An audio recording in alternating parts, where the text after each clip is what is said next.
Should I make my social media private? Hi, I'm Jim Hacking, immigration lawyer practicing law throughout the United States out of our office here in St. Louis, Missouri. Now, having teenage kids, I see how they act on social media, and actually my kids are pretty tame.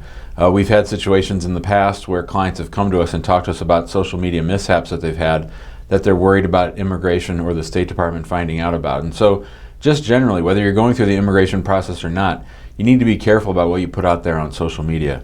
Everything's being tracked, everything's being recorded. You know, kids make mistakes these days, young people make mistakes these days, and it's much more of a big deal than it was back when I was a kid. Back then, no one was walking around with a phone, which is really a camera, and recording every single thing that happens. Amani and I were watching the morning show last night, and Steve Carell's character had a meltdown, and it was all captured on video, and so did Reese Witherspoon's character. So things are different now, and so you need to be careful about what you have on social media. So if you're going through the immigration process, either for your citizenship or for your green card, or if you're trying to bring a spouse from overseas, it's very likely that government officials, either the State Department or USCIS, might be looking at your social media. And I can tell you many stories about immigrants who've been questioned about things that have been seen on their social media posts. So before you file any kind of immigration application, I think you really want to scrub your social media clean. There's no obligation that you keep that stuff up, and you're free to, make whatever you want public or private. You should make it as private as you can.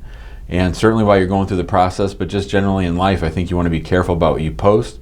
So if you're going through any kind of process, if you're going through citizenship, you don't want to do anything or post anything that shows that you might be a person of bad moral character. If you're going through the marriage-based process of either adjusting status here in the United States or trying to bring a spouse here from overseas, then you're definitely going to want to make sure that you don't have any questionable photos on your social media sites that the State Department officials or the USCIS officials could access. So just be smart.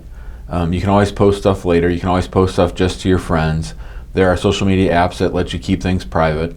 Facebook is pretty wide open, and it's amazing what you can find about people. Sometimes we do our own social media checks, and one time we figured out that someone who was telling us that they were married to person A was actually married to person B, and so we had to fire that client. So social media can really be a wonderful thing. People can connect and share in ways that you never thought possible before, but it also comes with its own risks that you need to think about and you need to think through if you're going through the immigration process.